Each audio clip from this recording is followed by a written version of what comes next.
بسم اللہ الرحمن الرحیم۔ میری سالی بہت خوبصورت تھی۔ مرتے وقت اس نے کہا تھا کہ اسے صرف میری بیوی غسل دے گی۔ میں نے اپنی بیوی کو اپنے قابو میں کر رکھا تھا، وہ مجھ سے ڈرتی تھی۔ اسی بات کا فائدہ میں نے اٹھایا اور اس کا برقع اوڑھ کر چپکے سے سالی کو غسل دینے اندر گیا تو اس کے کپڑے اتارنے لگا تو میری چیخیں نکل گئیں۔ میں مدھم آواز میں گنگناتا لڑکیوں کے پیچھے چلا جا رہا تھا۔ وہ مجھ سے 2 قدم ہی آگے تھیں۔ میں ان میں سے کسی کا بھی چہرہ نہ دیکھ سکا کیونکہ انہوں نے مکمل نقاب چڑھایا ہوا تھا۔ وہ شاید کسی اکیڈمی سے نکل کر اپنے گھر کی طرف رواں دواں تھیں۔ ایک نظر کرم ہم پر بھی ڈال لو۔ سنسان گلی میں پہنچتی میں تیز تیز قدم اٹھاتا ان کے قریب پہنچا اور ٹھٹکی انداز میں نے جملے ان کی جانب اچھالا، مگر انہوں نے میری بات کا کوئی جواب نہ دیا اور اپنے قدم مزید تیز کر دیے۔ میں مایوس ہو کر دائیں طرف گلی میں مڑ گیا۔ نہ جانے کوئی لڑکی مجھے منہ کیوں نہ لگاتی تھی۔ میں کافی عرصے سے کوشش میں تھا کہ کوئی لڑکی مجھ سے محبت میں مبتلا ہو۔ جیسے میرے دوست اپنی سستی عاشقی کے قصے سناتے تو مجھے بھی شوق پیدا ہوتا کہ میں بھی کسی لڑکی کو پھنسا کر اپنی محبت کے قصے بیان کر کے سورما خان بنوں، مگر یہ موقع مجھے آج تک نہ مل سکا تھا۔ مگر میں نے ہمت نہ ہاری اور اپنی سی کوشش جاری رکھی ہوئی تھی۔ مجھے ایسا محسوس ہوتا کہ جیسے ساری شریف لڑکیاں میرے ہی محلے میں آ بسی تھیں، جنہیں مجھ جیسا عاشق دکھائی نہ دیتا جو ان کی خاطر جان کی بازی تک لگانے کو تیار تھا۔ تبھی اچانک دوپٹہ اوڑھے کم عمر سی لڑکی میرے سامنے سے گزری تو میری پسلی پھڑک اٹھی۔ میں یہ موقع کیسے گنوا سکتا تھا، لہٰذا فوراً ہی زوردار سیٹی بجا اس کے پیچھے ہو لیا۔ میرا نام ارشد ہے۔ میرا ابا چمڑا بنانے کی فیکٹری میں کام کیا کرتا تھا۔ وہ وہاں پر ایک مزدور تھا۔ اس کی آمدنی محدود تھی۔ ہم 4 بہن بھائی تھے۔ میں اکلوتا بیٹا تھا جبکہ میری تینوں بہنیں مجھ سے بڑی تھیں۔ ابا ہمیشہ میری بہنوں کو دیکھ کر ٹھنڈی آہیں بھرتا۔ ان کو رخصت کرتے ہوئے ابا کی کمر ٹوٹ گئی تھی۔ میرے لیے کچھ بھی نہ بچا تھا۔ ابا کا کہنا تھا کہ تو اپنی شادی کے لیے خود ہی ہاتھ پاؤں مار لے، آخر بیٹے ہوتے کس لیے ہیں کہ باپ کا بازو بنے اور اپنے خرچے بھی خود اٹھائیں۔ مگر مجھے اپنے خرچے اٹھانے کا کوئی خاص شوق نہ تھا اور ویسے بھی میں ابھی شادی جیسی ذمہ داری اٹھانے کو تیار نہ تھا۔ جب شادی کے بغیر ہی سارے چسکے پورے ہو جاتے تھے تو اس مصیبت میں پڑنے کی ضرورت ہی کیا تھی۔ میرا سارا دن گلیوں میں آوارہ گردی کرتے گزر جاتا۔ میں محلے کے لڑکوں کے ساتھ چوک پر بیٹھنا پسند کرتا اور آتی جاتی لڑکیوں کو تاڑا کرتا۔ میں زیادہ پڑھا لکھا نہ تھا، بمشکل ایف اے پاس کیا تھا، مگر میں 1 نمبر کا لفنگا تھا۔ میرے ماں باپ شریف لوگ تھے۔ میں نہ جانے کس پر چلا گیا۔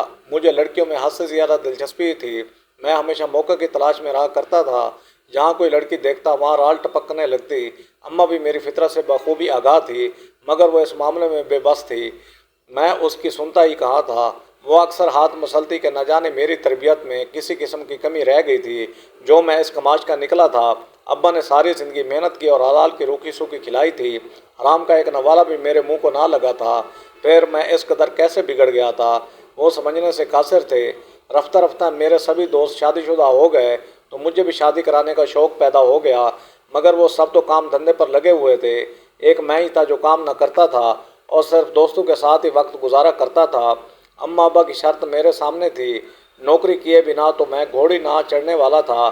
میرے دوست بھی مجھے سمجھاتے کہ شادی کرنے کے لیے کچھ کام کرنا تو ضروری ہے، مگر میری عقل میں بات سماتی نہ تھی۔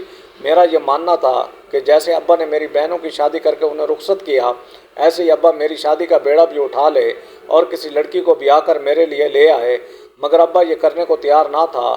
اس کا کہنا تھا کہ شادی کی بات نہیں پتر، میں تیری شادی چاہوں تو آج بھی کر دوں، کہیں سے بھی قرض اٹھا سکتا ہوں، مگر مسئلہ یہ ہے کہ شادی کے بعد بھی تو میرے آترے پر ہی پڑا رہے گا۔ تیری بیوی اور بچوں کو بھی مجھے ہی پالنا پڑے گا۔ میری بوڑھی ہڈیوں میں اب اتنا دم نہیں رہا کہ میں مزید خرچے اٹھاؤں۔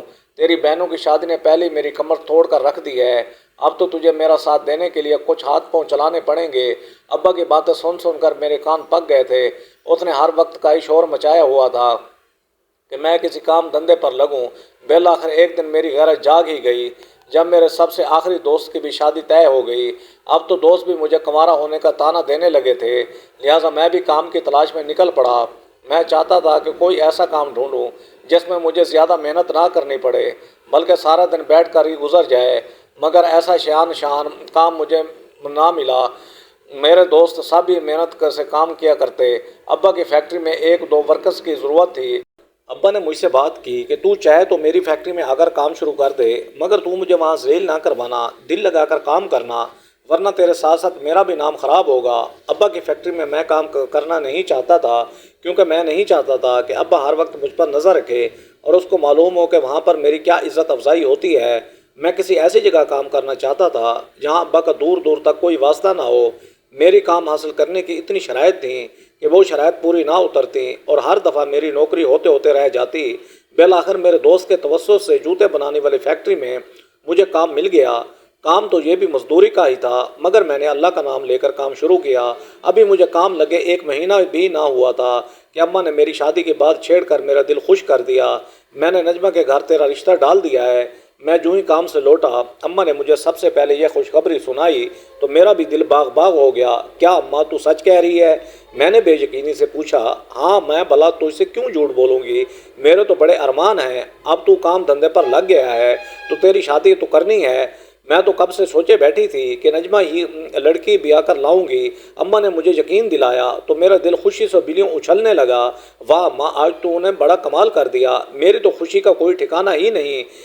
ہاں جانتی ہوں، تبھی تو تیری پوری بتیسی بہر نکلی پڑی ہے۔ مجھے معلوم ہے تجھے شادی کرانے کا کتنا شوق ہے، پر پتر کوئی کام دھندہ بھی تو ہونا چاہیے، تبھی تو شادی ہوتی ہے۔ ایسے ہی ویلے مسٹنڈے کا رشتہ لے کر پہنچ جاتی تو اگلی مجھے ذلیل کر کے گھر سے نکال دیتی۔ بس اماں تو اب شادی کی تیاریاں کر، ان کے ہاں سے تو ہاں ہی ہونی ہے، وہ لوگ مجھے انکار نہیں کر سکتے۔ میں نے اماں کو یقین دلایا تو اس نے اس بات میں سر ہلا دیا۔ اور کیا، تو اتنا سونا، تو میرا پتر ہے، میں تو اپنے سارے ارمان نکالوں گی۔ تجھے بیوی کے ساتھ ساتھ میرے لیے جوڑے بنا کر دینے پڑیں گے۔ ہاں ہاں اماں، بنا دوں گا، کیوں نہیں بناؤں گا، تو میری پیاری اماں ہے۔ میں تو آج اماں پہ صدقے قربان ہونے کو تیار تھا اور اماں صرف جوڑوں کی بات کر رہی تھی۔ اماں میری خوشی دے کر لگا کر ہنستی تو میں کچھ شرما سا گیا۔ خالہ نجمہ اماں کی پرانی جان پہچان کی عورت تھی۔ اماں کی اس کے ساتھ اچھی خاصی دوستی تھی۔ اماں سب سے پہلے اس کے در پر ہی رشتہ لے کر گئی تھی۔ میں نے خالہ نجمہ کی دونوں بیٹیوں کو دیکھ رکھا تھا جو دونوں ہی چہرے پر نقاب کرتی تھیں۔ وہ اکثر گلی میں سے گزر کر جایا کرتی تھیں تو میں انہیں دیکھ کر آنکھیں جھپکنا تک بھول جاتا۔ میری شدید خواہش تھی کہ میں انہیں بغیر نقاب کے دیکھ سکوں، مگر ابھی تک ایسا ممکن نہ ہوا تھا۔ اب تو میری یہ خواہش جلد پوری ہونے والی تھی۔ اماں سب سے پہلے رشتہ لے کر ہی خالہ نجمہ کے گھر گئی تھی اور وہاں سے بھی انکار نہ ہوا تھا۔ آخر وہ اماں کی اتنی اچھی سہیلی تھی، اماں کو بھلا کیوں انکار کر سکتی تھی؟ اماں نے گھر آتے ہی خوشی خوشی مٹھائی میرے منہ میں ٹھونس دی۔ لے تیری بات پکی ہو گئی، اب بس تو شادی کی تیاری کر۔ میں خوشی سے انتہا پر تھا۔ میں بھی شادی شدہ لوگوں میں شامل ہونے والا تھا۔ گھر میں شادی کی تیاری شروع ہو گئی تھی۔ میری تو ابھی 2-3 تنخواہیں ہی آئی تھیں، ابھی بھی سارا خرچہ ابا ہی کر رہے تھے، پھر بھی وہ خوش تھے کیونکہ میں کما تو رہا تھا۔ شادی اور ابا کی ریٹائرمنٹ کے بعد گھر کا خرچہ چلانے کے قابل ہو گیا تھا۔ اگلے ماہ کی تاریخ طے ہو چکی تھی۔ جیسے جیسے شادی کے دن قریب آتے جا رہے تھے دل کو ایک بے چینی سی لگی تھی۔ مجھے معلوم نہ تھا مجھے کس بات کی بے چینی تھی۔ میں اپنے دوستوں سے اپنے احساسات بیان کرتا تو وہ ہنس دیتے۔ تو فکر نہ کر شہزادے، سب ٹھیک ہو جائے گا، شادی سے پہلے ڈر لگا ہی کرتا ہے، وہ سب لگا کر ہنستے تو میں بھی ان کے کہے میں شامل ہو جاتا۔ میری تینوں بہنیں بھی شادی سے 1 ہفتہ پہلے ہی گھر آ گئی تھیں۔ گھر میں خوب رونق لگی تھی۔ وہ روزانہ ہی ڈھول پکڑ کر گانے بجانے شروع کر دیتی۔ آخر ان کے اکلوتے بھائی کی شادی تھی۔ میں بھی خوشی سے ان کے بیچ میں بیٹھ کر خوب رونق لگاتا۔ اماں راحیلہ کے لیے ہلکے رنگ کے جوڑے لو اور اس کا رنگ کچھ دبتا سا ہے۔ میری بہن نے جوڑے دیکھتے ہوئے اماں کو مشورہ دیا تو اماں چمک کر بولی، ارے شادی شدہ عورتوں پر گہرے رنگ کے جوڑے ہی اچھے لگتے ہیں، ہلکے رنگ میں کیا، میں نے اسے پھیکی دلہن بنانا ہے، میں تو یہی چاہتی ہوں میری بہو روزانہ سج دج کر گہرے رنگ کے کام والے جوڑے پہن کر پورے گھر کے کام نپٹاتی پھرے۔ اماں نے اپنی خواہش کا اظہار کیا تھا۔ میں ان کی گفتگو سن کر کچھ حیران تھا۔ میں نے ہمیشہ یہی سوچا تھا کہ نقاب کرنے والی لڑکیاں بہت خوبصورت ہوتی ہیں، ان کے بارے میں بھی میرا یہی خیال تھا، مگر اپنی ہونے والی بیوی کی دبتی رنگت کا سن کر میرا دل کچھ افسردہ سا ہو گیا تھا، مگر پھر بھی میں نے سوچوں کو ذہن سے جھٹک دیا۔ شکل و صورت جیسی بھی ہو، وہ میری زندگی میں میری بیوی کی حیثیت سے آئے گی تو دل میں بھی اس کی جگہ بن جائے گی۔ عام سی شکل و صورت کی لڑکی راحیلہ میری زندگی میں چلی آئی تھی۔ اس میں کچھ بھی ایسا خاص نہ تھا، نہ تو اس کی شکل و صورت حسین تھی، نہ ہی اس میں دلربا ادائیں تھیں۔ میرا دل کے ارمان آنسوؤں میں بہہ گئے تھے۔ میں چپ چاپ اس کا چہرہ تکتا رہ گیا۔ میں نے تو سوچا بھی نہ تھا کہ یہ میری زندگی میں شامل ہو کر میرے سنگ چل آئے گی۔ میں نے اس دن کے بڑے خواب دیکھے تھے اور ان خوابوں میں ہمیشہ خوبصورت چہرہ ہی دیکھا تھا، مگر شاید میری قسمت ہی خراب تھی۔ میں نے حالات سے سمجھوتا کرتے ہوئے رحیلہ کو ہی اپنی بیوی کے روم میں قبول کر لیا، مگر میری اسے وہ الفت وابستہ پیدا نہ ہو سکی۔ میں ہر وقت غصے میں رہتا اور اپنی بیوی پر اپنا رعب جما کر رکھتا۔ میں چاہتا تھا کہ میری بیوی مجھ سے دب کر رہے۔ میرے دوستوں نے بھی مجھے یہی پٹی پڑھائی تھی کہ اپنی بیوی کو اپنے قابو میں رکھو گے تو گھر سے باہر مزے سے عیاشی کرو گے، ورنہ وہ تمہاری زندگی عذاب بنا دے گی۔ رحیلہ اتنی بری نہ تھی، شکل و صورت کی عام تھی، مگر پھر بھی دنیا کی بہت سی لڑکیوں سے پیاری تھی، مگر اپنی چھوٹی بہن نازیہ کے سامنے کچھ بھی نہ تھی۔ میں نے نازیہ کا چہرہ پہلی بار اپنی شادی پر ہی دیکھا تھا۔ وہ کافی خوبصورت تھی، اس کا چہرہ میری آنکھوں میں رچ بس گیا تھا۔ شادی کے تمام رسموں میں وہ بے تکلفی سے میرے پاس آ کر بیٹھتی تو میرا دل جھوم اٹھتا۔ جب میری آنکھوں میں ہی میری سالی کا چہرہ بسا تھا تو ایسے میں رحیلہ کو اپنے دل کے قریب کیسے لا سکتا تھا؟ رحیلہ نے جلد ہی گھر کو سنبھال لیا تھا۔ اماں کی ہر خواہش پوری ہو گئی تھی۔ وہ گہرے رنگ کے کپڑوں میں سجی سوری سارا دن گھر کے کام نپٹاتی رہتی۔ حالانکہ گہرے رنگ کے جوڑے اس پر واقعی اچھے نہ لگتے، مگر اماں نے چن چن کے اس کے لیے بھاری کام والے گہرے رنگ کے کپڑے بنا رکھے تھے اور وہ روزانہ ہی زیب و تن کر کے ہلکا پھلکا میک اپ کر کے گھر کے کاموں میں مشغول ہو جاتی۔ وہ میری بہنوں کے آنے پر بھی بہت خوش ہو جاتی اور سارا کام جھٹ پٹ نپٹا لیتی۔ وہ ایک سگڑ اور سلیقہ شعار لڑکی تھی جس نے اپنے محبت سے گھر کا نقشہ چند دنوں میں ہی بدل کر رکھ دیا تھا۔ اماں ابا اس کی تعریفیں کرتے نہ تھکتے۔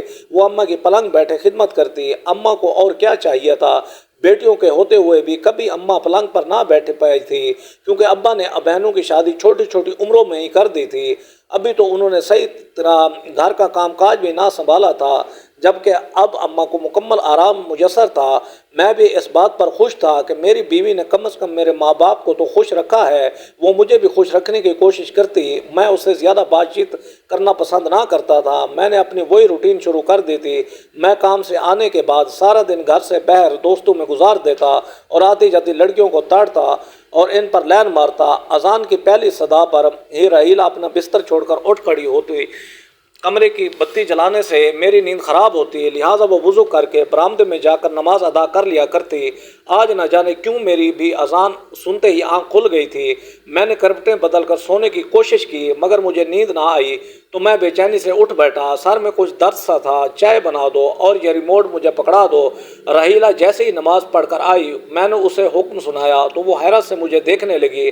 اگر آپ آج سویرے اٹھ گئے ہیں تو نماز ادا کر لیں، وہ منت بھرے لہجے میں بولی۔ تو میں جو جی بھر کر مزہ ہوا، تم دو چار نمازیں پڑھ کر اسلام کی ٹھیکیدار مت بنو، چائے بنا کر لاؤ میرے لیے۔ میں نے غصے سے اسے لتاڑا تو وہ سہم کر فوراً باورچی خانے کی طرف بڑھ گئی۔ مجھے تلقین کبھی پسند نہ آتی اور رحیلہ کا عبادت میں مشغول رہنا مجھے کوفت کا شکار کرتا۔ میں نہیں جانتا تھا کہ رب نے اپنی طرف کے تمام دروازے میری طرف بند کر رکھے تھے۔ میں اس قابل ہی کہاں تھا کہ اس کے سامنے کھڑا ہو سکوں۔ رحیلہ کے جاتے ہی میں مزے سے پاؤں پھیلا کر اپنی پسندیدہ فلم لگا کر بیٹھ گیا تھا۔ میری دلچسپی اپنی سالی میں بڑھتی جا رہی تھی، میرا دل اس کی طرف کھینچا جاتا۔ وہ بھی مجھ سے کافی فری ہو گئی تھی۔ وہ مجھے بھائی کہہ کر بلاتی، چونکہ ان کا کوئی بھائی نہ تھا، لہذا شاید وہ مجھے ہی اپنا بھائی سمجھتی، مگر میرے دل میں اس کے لیے بھائیوں والی محبت نہ تھی۔ میں تو اس کو خوبصورتی کا دلدادہ تھا۔ میں چاہتا تھا کہ میں اس کے ساتھ زیادہ سے زیادہ وقت گزاروں۔ میں بہانے سے اپنے سسرال پہنچ جاتا اور اپنی سالی کے پاس بیٹھ کر باتیں بناتا۔ میں کبھی اس کے لیے کھانے پینے کو بھی کچھ لے جاتا تو وہ خوش ہو جاتی۔ میرا اصل مقصد کیا تھا وہ تو کیا کوئی بھی نہ جانتا تھا۔ ارے تم پیدل گھر جا رہی ہو؟ میں نے نازیہ کو کالج سے اکیلے گھر جاتے دیکھا تو موٹر سائیکل لے کر فوراً اس کے پاس پہنچا۔ تو روزانہ ہی پیدل جاتی ہوں بھائی، وہ سادہ سے لہجے میں بولی۔ تو میں نے حیران ہونے کے اداکاری کی۔ میں تو پہلے ہی جانتا تھا کہ میں اتفاقیہ یہاں تھوڑا ہی آیا تھا۔ میں تو پہلے اسی موقع کی تلاش میں تھا اور پچھلے ہفتے بھی چھٹی والے دن اس کا پیچھا کر چکا تھا، مگر اس دن سڑک پر رش زیادہ تھا، لہٰذا میں اپنے رستے ہو لیا تھا۔ اچھا چلو آؤ میں تمہیں گھر چھوڑ دوں۔ میں نے اسے دعوت دی تو اس نے نفی میں سر ہلا دیا۔ نہیں بھائی رہنے دیں، میں چلی جاؤں گی، میرے لیے تو معمول کی بات ہے۔ آؤ تو ٹھیک ہے، مگر آج میں آ گیا تو بیٹھ جاؤ۔ میں نے اصرار کیا تو وہ جھجکتے ہوئے موٹر سائیکل پر سوار ہو گئی، مگر نہ تو اس نے میرے کندھے پر ہاتھ رکھا اور نہ ہی کمر میں ہاتھ لپیٹا، بلکہ وہ تو کافی سکڑی سمٹی بیٹھی تھی۔ تیری دال یہاں گلنے والی نہیں بیٹا، کچھ کھاؤ گی؟ میں نے ایک اور کوشش کی کہ اس بہانے میں اسے کسی ہوٹل میں لے جا سکتا تھا۔ نہیں بھائی، ضرورت نہیں، وہ دو ڈوک بولی تو میں اسے سیدھا اس کے گھر چھوڑ کر واپس پلٹ آیا۔ اماں ابا میری خالہ کی بیٹی کی شادی میں شرکت کے لیے جا رہے تھے، جبکہ نازیہ کے امتحانات ہیں، وہ نہ جا پائے گی۔ کیا میں 2 دن کے لیے امی کی طرف چلی جاؤں تاکہ نازیہ کو اکیلا نہ رہنا پڑے؟ میری بیوی نے مجھ سے اجازت طلب کی تو میں چونک گیا۔ اچھا موقع تھا، جب گھر میں کوئی موجود نہ ہوتا تو میں اپنی ہوس آسانی سے مٹا سکتا تھا، مگر میں راحیلہ کو وہاں جانے سے کیسے روکتا؟ میں سوچ و بچار میں مبتلا تھا، جبکہ راحیلہ میرے سامنے کھڑی سوالیہ نظروں سے میری جانب دیکھ رہی تھی۔ ہاں ہاں کیوں نہیں، چلی جانا، بلکہ میں خود بھی ہی تمہیں چھوڑ آؤں گا۔ راحیلہ کا میکہ 2 گلیوں کی دوری پر تھا، وہ ذرا حیران ہوئی تھی۔ نہیں، میں چلی جاؤں گی، آپ زحمت کیوں کریں گے؟ بھلا وہ بولی۔ تو میں نے چپ چاپ اس بات میں سر ہلا دیا۔ میں نے بڑا اچھا منصوبہ بنایا تھا، میں جلد از جلد اپنے منصوبے پر عمل درآمد کرنا چاہتا تھا۔ میں نے اگلی شام کو ہی راحیلہ کو فون کر دیا کہ بائک پھسلنے سے مجھے کافی چوٹ آئی ہے، تم کچھ دیر کو گھر آ جاؤ تاکہ میری چوٹوں پر ٹکور کر سکو، میں 1-2 گھنٹوں میں تمہیں واپس چھوڑ آؤں گا۔ میں نے اسے یہی بتایا تھا کہ میں ابھی راستے میں ہوں اور اپنے دوست کے ساتھ آ رہا ہوں، آدھے گھنٹے تک پہنچ جاؤں گا۔ راحیلہ پریشانی سے اسی وقت واپس آ گئی تھی اور اس نے مجھے بتا دیا کہ وہ گھر پہنچ گئی۔ میرے لیے یہی سنہری موقع تھا، میں اپنے گھر جانے کے بجائے راحیلہ کے ماں باپ کے گھر پہنچ گیا۔ نادیہ مجھے دیکھ کر کچھ حیران ہوئی تھی۔ باجی تو واپس گئی ہے، آپ کو زیادہ چوٹ لگی ہے کیا؟ ارے ہاں، میں لنگڑاتا اندر داخل ہو گیا، زخم تو کوئی نہیں آیا، بس بند چوٹیں لگیں۔ میں نے تمہاری بیوقوف بہن کو کہا بھی تھا کہ وہ رہنے دے، میں ادھر ہی آ جاتا ہوں، اب تو میری چلنے کی ہمت نہیں۔ تم ایسا کرو، تم میری چوٹوں کی ٹکور کر دو تو پھر میں جا کر تمہاری بہن کو لے آؤں گا۔ میں نے سرسری سے لہجے میں کہا تو وہ فوراً بولی کوئی بات نہیں بھائی، میں کر دیتی ہوں ٹکور۔ وہ فوراً ہی باورچی خانے میں جا گھسی اور کچھ ہی دیر میں ٹکور کا سامان لے کر آئی۔ میں دل ہی دل میں بے تحاشا خوش تھا، میری منزل مقصود نہایت قریب تھی۔ میرے دل میں جذبات کا ٹھاٹھے مارتا سمندر تھا، دل کو ایک دھڑکا بھی لگا تھا کہیں میں پکڑا نہ جاؤں اور میری عزت ملیا میٹ ہو جائے۔ نازیہ میرا ساتھ دے گی یا مجھے زبردستی کرنا پڑے گی؟ میں خوش گمانی میں مبتلا تھا۔ وہ بچی تھوڑا تھی، جب وہ میری ٹکور کرنے کو تیار تھی تو میرا مطلب تو وہ سمجھ ہی گئی ہوگی۔ وہ میرے نزدیک صوفے پر بیٹھ گئی اور گرم کپڑے سے میرے ماتھے کی ٹکور کرنے لگی۔ ارے یہاں نہیں چوٹ لگی مجھے، پھر وہاں کہاں لگی؟ وہ حیران ہوتے بولی اب کیسے بتاؤں کہاں لگی؟ کمر کے پچھلے حصے میں ریڑھ کی ہڈی کے قریب لگی ہے۔ لاؤ میں تمہیں بتاتا ہوں۔ میں نے اس کی طرف ہاتھ بڑھایا ہی تھا کہ اس نے میرا ہاتھ بڑی طرح جھٹک دیا۔ یہ کیا کر رہے ہیں آپ؟ وہ غصے سے بولی کچھ نہیں، میں تو صرف بتا رہا تھا، میری کمر پر میرا ہاتھ نہیں پہنچتا۔ میں ہکلاتے ہوئے بولا تھا۔ اب میری نیت سمجھی تھی، آپ برائے مہربانی یہاں سے تشریف لے جائیں اور یہ ٹکور اپنی بیگم سے کروائیے گا تو زیادہ بہتر ہے۔ تم غلط سمجھ رہی ہو، میرا ایسا کوئی ارادہ نہ تھا، میں نے سادہ سے لہجے میں کہا۔ تو وہ بھی رخ پھیرے کھڑی رہی۔ غلط یا صحیح جو کچھ بھی تھا، آپ ابھی کے ابھی یہاں سے جائیں۔ اس نے 1 منٹ میں ہی میری عزت اتار کر رکھ دی تھی۔ دیکھو تم اپنی بہن کو کسی بدگمانی میں مبتلا نہ کر دینا، یہ نہ ہو تمہاری وجہ سے اس کا گھر اجڑ جائے۔ میں مڑنے سے پہلے اسے دھمکی دینا نہ بھولا تھا، اگر وہ راحیلہ کو میری نیت کے بارے میں بتا دیتی تو میں اس کے اور اس کے گھر والوں کے سامنے بھی ذلیل ہو کر رہ جاتا۔ بھائی شوق اپنی جگہ، مگر مجھے اپنی عزت بہت پیاری تھی۔ میں دروازہ کھول کر باہر نکلا ہی تھا کہ راحیلہ کو آتا دیکھ کر چونک گیا تھا۔ وہ تیز تیز قدم اٹھائے چلی آ رہی تھی۔ آپ یہاں کیا کر رہے ہیں؟ میں تو گھر میں آپ کا انتظار کر رہی تھی۔ وہ تو میں نے نازیہ کا پیغام پڑھا کہ آپ یہاں آ گئے ہیں تو میں بھی ادھر آ جاؤں، آپ نے تو مجھے بتایا نہیں۔ اس نے پے در پہ سوال کیے تو میں چراغ پاپو ہو گیا۔ او بھائی تم ادھر تھی تو میں نے سوچا ادھر ہی آ جاتا ہوں۔ اب کیا تم پولیس افسر کی طرح مجھ سے سوال پہ سوال کیے جا رہی ہو؟ گھر چلو۔ میں نے اس کا بازو زور سے پکڑ کر اس کا رخ موڑا اور تیزی سے قدم بڑھا دیے۔ میرے ارمانوں پر اوس پڑ گئی تھی۔ دوسرے نادیہ بھی باخبر ہو گئی تھی، پر چھوڑوں گا تو میں نے اسے نہیں۔ اب تو اس بےعزتی کا بدلہ بھی لے کر ہی رہوں گا۔ میں نے دل میں ٹھان لیا تھا۔ اللہ نے جلد ہی مجھے اولاد کی خوشخبری بھی دے دی تھی، مگر بیٹی کے پیدا ہونے کے بعد بھی میرے رویے اور نیت دونوں میں ہی کوئی سدھار نہ آیا۔ بلکہ مجھے اس بات کا غصہ تھا کہ رحیلہ نے بیٹی پیدا ہی کیوں کی تھی، اسے بیٹا پیدا کرنا چاہیے تھا۔ اب کہیں یہ بھی اماں کی طرح بیٹیوں کی لائن ہی نہ لگا دے۔ رحیلہ آج کل کچھ پریشان ہی رہا کرتی تھی۔ اس نے مجھے بتایا تھا کہ اس کی بہن کی طبیعت ٹھیک نہیں رہتی، معمولی بخار نہ کیوں اس قدر خطرناک بن گیا تھا کہ 2 مہینے سے اتر کر نہیں رہا تھا۔ مجھے بھلا اس سے کیا سروکار تھا؟ میں پلٹ کر ایک بار بھی اپنے سسرال نہ گیا تھا۔ اماں ابا دونوں ہی جا کر نادیہ کی خبر گیری کر آئے تھے۔ بچی کافی کمزور ہو گئی تھی، اتنا سا منہ نکل آیا تھا، مگر ایسی طبیعت کے باوجود بھی اس کی کوئی نماز قضا نہیں، بہت ہی نیک بچی تھی۔ اماں اس کی تعریفیں کرتے نہ تھکتی تو میرا دل جل کر کوئلہ ہو جاتا۔ ہاں کچھ زیادہ ہی نیک ہے، اس کی نیکی میرے کام خراب کر گئی۔ نازیہ کی حالت بےحد خراب تھی، رحیلہ کا رو رو کر برا حال تھا۔ وہ 2 دن سے اس کے پاس اسپتال میں ہی تھی۔ بالآخر نازیہ نے اسپتال میں ہی دم توڑ دیا۔ کم وقت نے خود کو مر ہی جانا تھا، مرنے سے پہلے میرے کام تو آ جاتی۔ جس کی نظروں سے خائف تھا وہ نظریں تو ہمیشہ کے لیے بند ہو گئی تھیں۔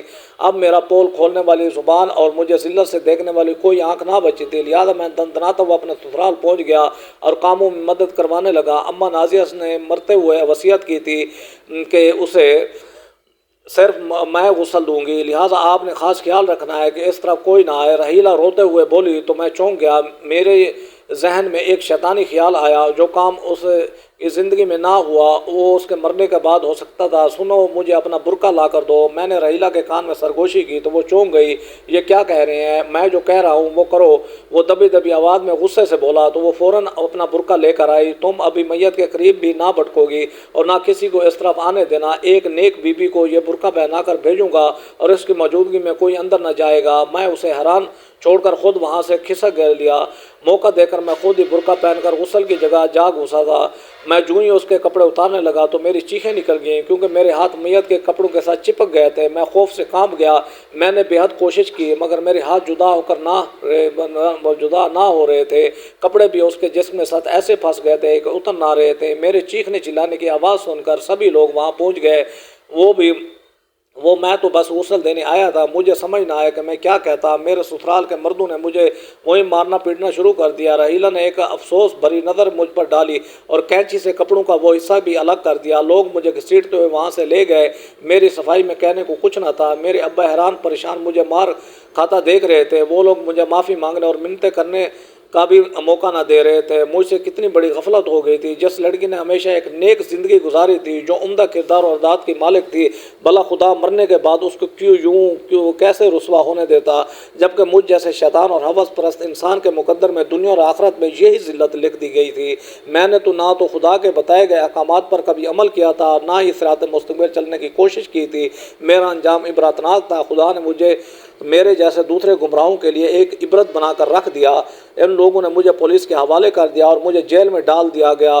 جو بھی مجھے دیکھتا یا میرے بارے میں سنتا وہ کانوں کو ہاتھ لگانا نہ بولتا۔ میری ماں باپ اور بہنوں میں کوئی بھی مجھ سے ملنے جیل نہ آیا، چونکہ میں جرم کر نہ پایا تھا، پہلے ہی پکڑا گیا تھا، لہٰذا مجھے 2 سال قید کی سزا سنا دی گئی۔ جیل میں رہتے میں نے اپنا محاسبہ کیا۔ میں شرافت کی زندگی گزارنا چاہتا تھا، مگر رحیلہ میرے ساتھ رہنے کو تیار نہ تھی۔ اس نے مجھ سے طلاق کا مطالبہ کر دیا۔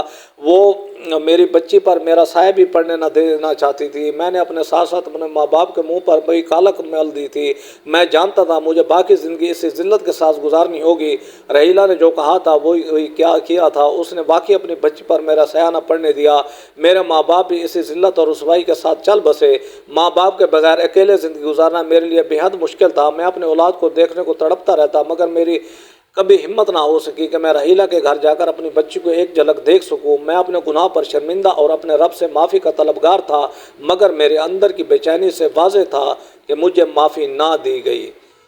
ناظرین، برائے مہربانی میرے چینل شوکت وائس کو سبسکرائب کریں اور بیل آئیکن کو ضرور دبائیں تاکہ آپ کو ہر آنے والی نیو ویڈیو کا نوٹیفیکیشن بر وقت مل سکے۔ Thanks for watching. اللہ حافظ۔